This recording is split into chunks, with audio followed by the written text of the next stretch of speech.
উফ কি ঠান্ডা, বাপরে বাপরে। তো এখন বন্ধুরা বাজে 4টে, আমি এখন ঘুম থেকে উঠে পড়েছি। তো আজকে হলো আমাদের জলপিড়ি দেওয়ার প্রথম দিন।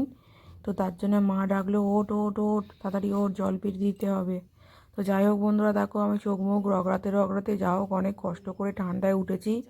আর বাইরে এত ঠান্ডা কি বলবো। তো দেখো এখন জলপিড়ি দেওয়ার জন্যে আমেশ্বরে সিঁদুর পরিয়ে নিচ্ছে মা।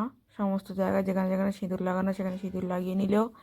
আর যে মানে মূলো ফুল আর সর্ষে ফুলগুলো তুলে নিয়েছিলাম সেইগুলো সমস্ত কিছু দিয়ে ঘর সাজিয়ে নিল বন্ধুরা। ঘর সাজানো হয়ে গেছে। চলো, টান টান টান টান, ঠান্ডা লাগছে, ভীষণ ঠান্ডা লাগছে। এবার এই ঘরটা ঠাকুর ঘরের দোরগোড়ায় বসিয়ে দিতে হবে। তো দেখো বন্ধুরা, এখন ঠাকুর ঘরের দোরগোড়ায় সমস্ত জায়গায় ঘট বসিয়ে দেওয়া হচ্ছে। যাবে না। তারপর ভোরবেলা 5:30টার মতো বেজে গেছে। তো বাবা বেরিয়ে গেল, বাবার কাজে চলে গেল। এই ঘরটা যে বসালো আপনারা হয়তো ভাববেন যে কী জন্য বসালো, মা লক্ষ্মী চলে যাবে বলে সেই জন্য ঘরটা বসানো হলো। ওটা আটকে দেওয়া হলো আর কি, মা লক্ষ্মীকে ঘরটা বসিয়ে আটকে দেওয়া হলো। তো আজকে হয়ে গেল আর 2 দিন।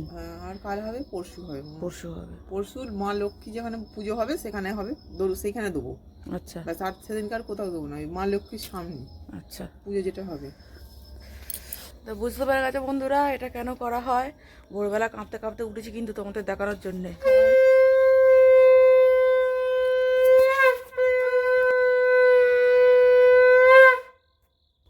তো চলো বন্ধুরা, শাঁখ বাজানো হয়ে গেল, আমাদের জলপিড়ি দেয়া হয়ে গেল।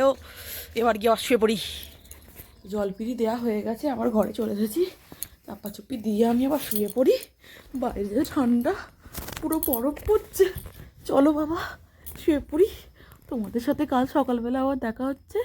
Good night.